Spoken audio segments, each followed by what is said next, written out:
Okay, good morning, good afternoon to everyone. Good noon to all there listening. Please subscribe, like, and share my YouTube channel regarding book writing and other educational endeavor. Now, the first video I made an hour ago was regarding the differences between book writing and research. As we all know, research is scientific in nature because it follows the scientific method, while book writing has something to do with writing activity, applying or assimilating what you have learned from research, because book writing in itself need research. So is there any parallelism with the two endeavors? There is. Somehow, writing activity connotes mental, you know, tasks. Okay. This time, we will talk about on how to write a book. Steps in writing a book. When you say steps, these are the procedures in order to start in your activity, particularly writing activity. The first one is, of course, if you are free from obstacles, free from any disturbance, you have to have a consistent writing space. If your space for the first time is using table with, a specific height plus your materials needed for writing purposes, you have to place in a particular space, consistent space in writing. If you have encyclopedia there, dictionary, and other things you needed, you're supposed to place in front of you consistently so that in the second day, on the second period, on the second time, you're writing to the next page, the next page. You are now looking for handful references in front of you, not just looking again and again, then wasting time. So you're supposed to put everything in space. Time, energy, money. More time, better. Okay? More time.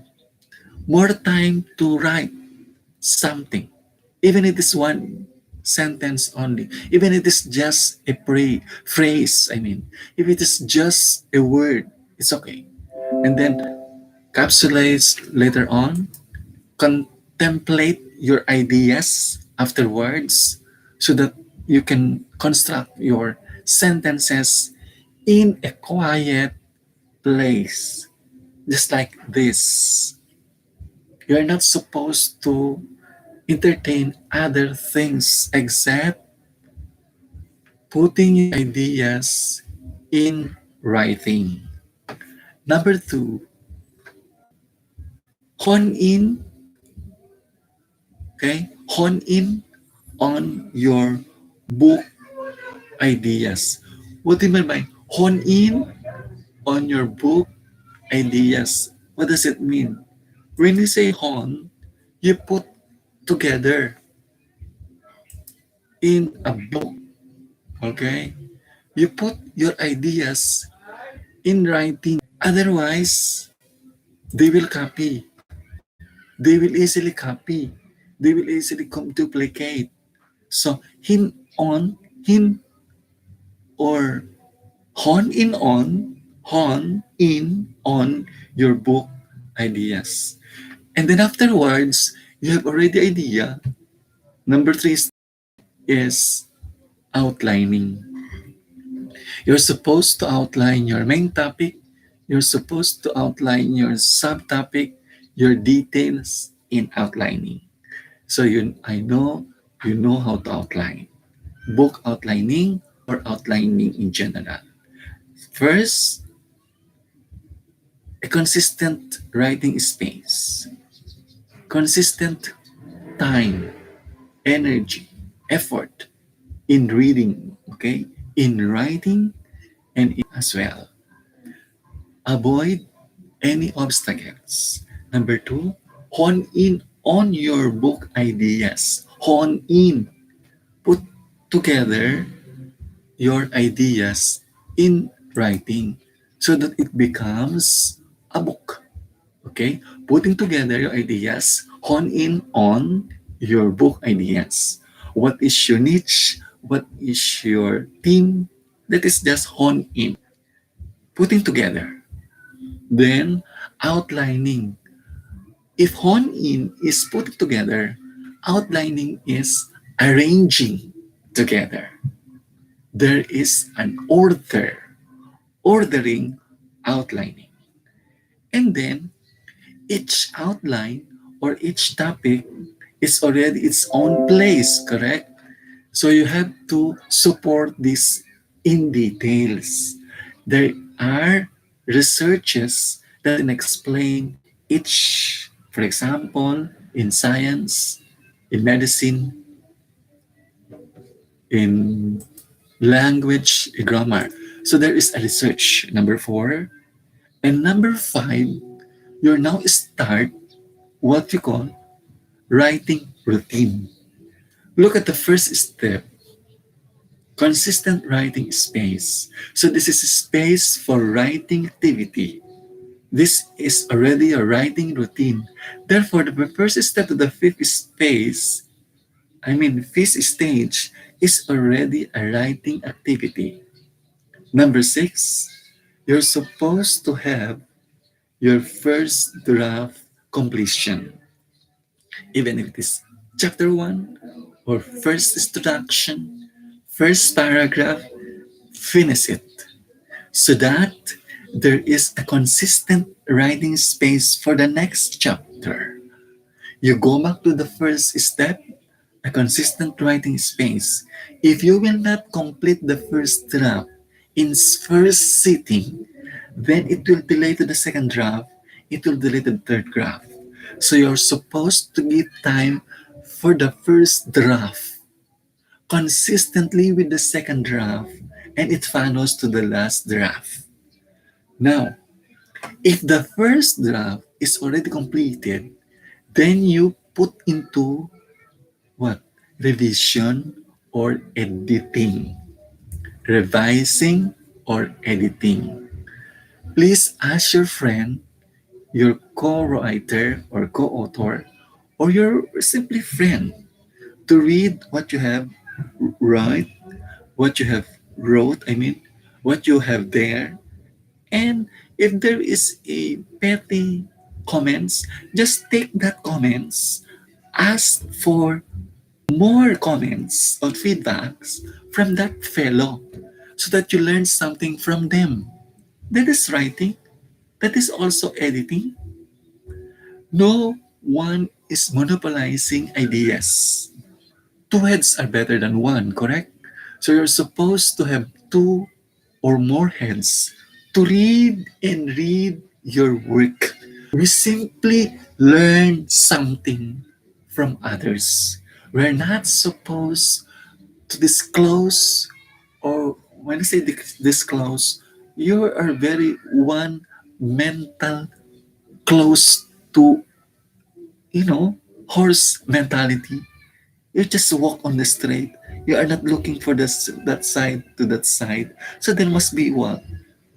A adjustment to the next angle. So that is how editing is.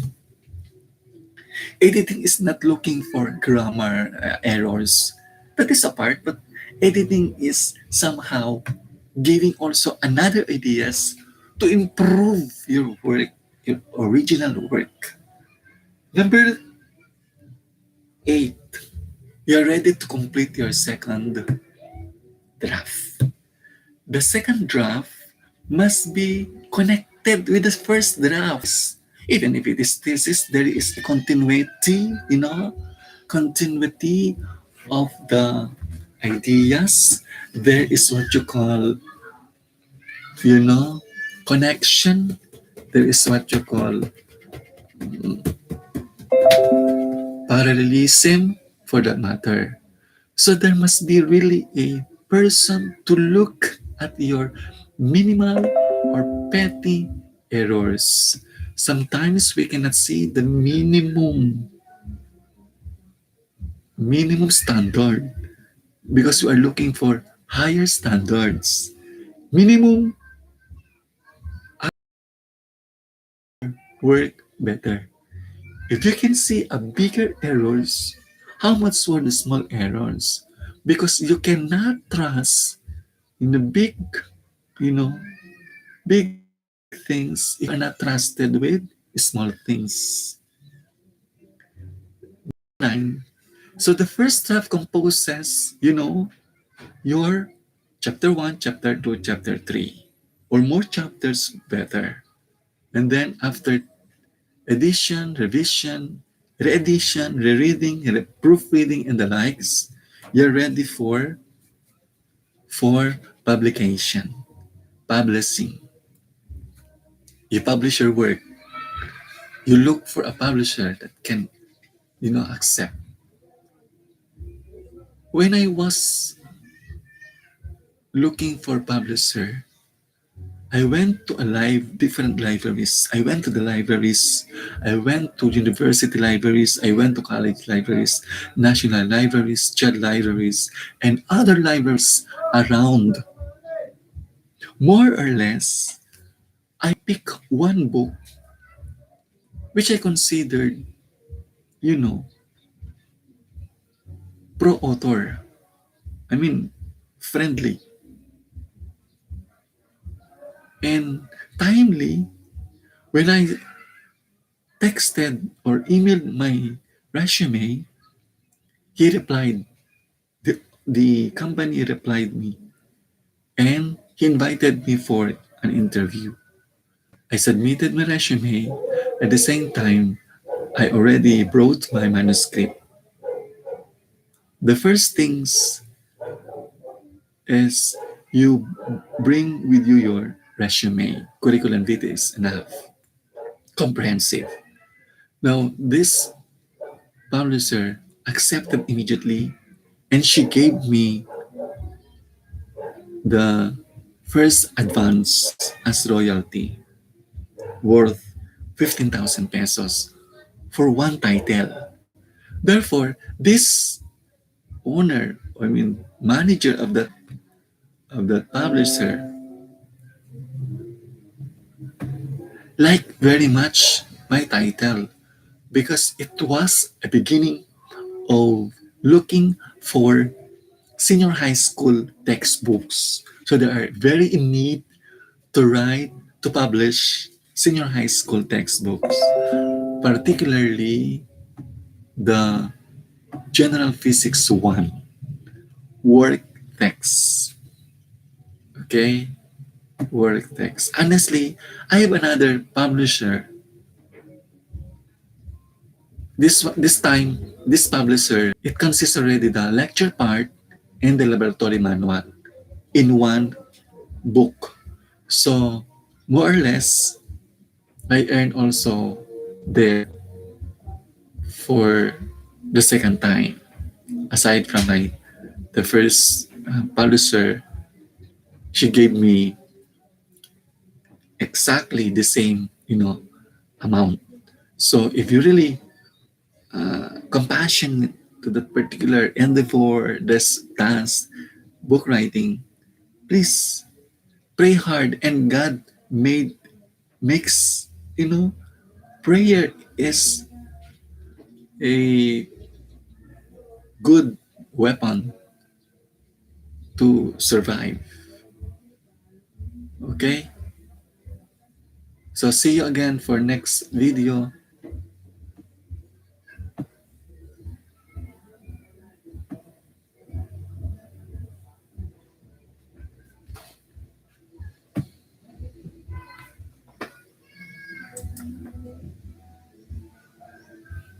Bye.